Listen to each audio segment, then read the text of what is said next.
मित्रांनो, महाराष्ट्रातील सर्व संजय गांधी निराधार अनुदान योजनेच्या लाभार्थ्यांकरिता अतिशय महत्वाची माहिती मी तुमच्याकरिता आज घेऊन आलेलो आहे. मित्रांनो, महाराष्ट्र राज्य शासनाच्या ज्या काही योजना तुम्ही घेत आहात, म्हणजे ज्या योजनेचा लाभ तुम्ही घेत आहात, त्या सर्व योजना आता तुमच्या बंद होणार आहेत. जर एक काम तुम्ही जर नाही केलात तर तुमच्या जेवढ्याही योजना असतील, जसे की बीज भांडवल आहे, सामाजिक न्याय विशेष सहाय्य विभागाकडून संजय गांधी निराधार अनुदान योजनेचा लाभ असेल, समाज कल्याण विभागाचा लाभ असेल, तहसील कार्यालयामधून जो अंत्योदय योजनेचा लाभ फॉर्म भरून घेतल्याच्या नंतर, म्हणजे अप्लाय केल्याच्या नंतर जो लाभ दिला जातो तो सुद्धा आता तुमचा बंद होणार आहे. मग याकरता तुम्हाला करायचं काय आहे?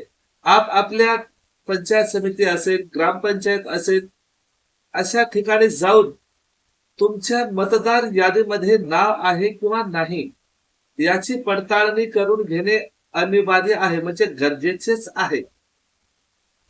पुढील 20 वर्षापर्यंत कसलीही यादी तयार होणार नाही, मतदार यादी, असं सांगण्यात आलेलं आहे.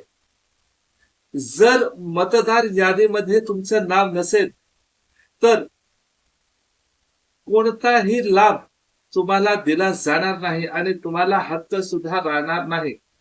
तर 17 ऑगस्ट वार सोमवार 2026 पर्यंत तुम्हाला तुमच्या यादीमध्ये नाव आहे किंवा नाही याची पडताळणी करण्याकरिता शेवटची तारीख देण्यात आलेली आहे. मित्रांनो, तर कोणताही लाभार्थी या योजनेपासून वंचित राहू नये म्हणून पडताळणी करून घेणे गरजेचे आहे. आणि तुम्ही बोलाल, सर की आम्ही आजपर्यंत मतदान करत आलेलो आहोत, मग अचानकच आम्हाला लाभ का दिला जाणार नाही? तर बघा मित्रांनो, ज्या काही जुन्या याद्या होत्या त्या सर्व जुन्या याद्या आता रद्द करण्यात आलेल्या आहेत आणि नवीन यादी तयार करण्यात येत आहे बांधवांनो.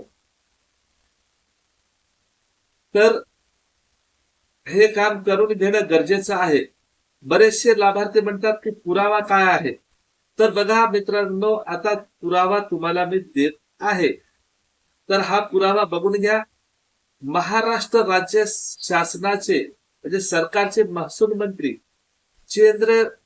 चंद्रशेखर बावनकुळे साहेब यांनी ही माहिती दिलेली आहे. ही व्यक्ती छोटी मोठी व्यक्ती नाही मित्रांनो, महाराष्ट्र राज्य शासनाचे महसूल मंत्री आहेत.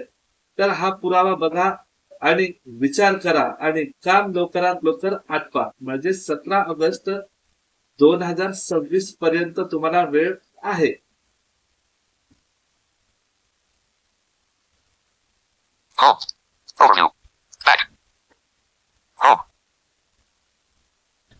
जिल्हाधिकारी, आम्ही सारे लोक वारंवार सांगतोय, एसआर सुरू झालाय. तुमच्या मतदार नोंदणी मधल्या जुन्या याद्या रद्द झाल्या आहेत.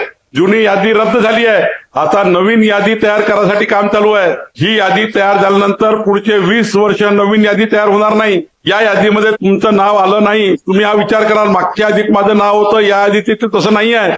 जुनी यादी रद्द झाली आहे. आता आपल्याला कोणत्याही परिस्थितीत 17 ऑगस्ट पर्यंत आपलं नाव आहे की नाही चेक करून घ्यायचं आहे. ज्यांचं नाव नसेल त्यांचं नाव कधी येणार नाही. मग अन्नाची योजना बंद, रेशनची योजना बंद, साऱ्या योजना या बंद होणार आहे. कारण आधार कार्ड आणि मतदार कार्डला तुमची योजना जोडणार आहे. तुमचं मतदार यादीत नाव नसेल, मुलाची ऍडमिशन कशी होईल, तुमच्या मुलाबाळांना कसं बेसाबेल त्या ठिकाणी योजना मिळेल, तुम्हाला अन्नाची योजना बंद, तुमची महिला बालकल्याण योजना बंद, तुम्हाला समाज कल्याणची योजना बंद. उद्याच्या बेलतरुड राहून काय फायदा होणार नाही. घर आहे पण फायदा नाही, कारण मतदारच नाही आहे, हक्कच नाही आहे, ना गावावर हक्क ना मतदारावर हक्क. आणि म्हणून माझी विनंती आहे, बेलतरुडीत राहणारा नागपूर जिल्ह्यातल्या प्रत्येक माणसाला, प्रत्येक मतदाराला माझी विनंती आहे की 17 ऑगस्टच्या आत आपला फॉर्म भरून घ्या. आपलं नाव मतदार यायचं आहे का चेक करा. महसूल विभाग, महाराष्ट्र शासन. अधिकृत माहिती आणि महत्त्वपूर्ण अपडेट्स मिळवण्यासाठी आजच महसूल विभागाच्या सोशल मीडिया हँडलला फॉलो करा.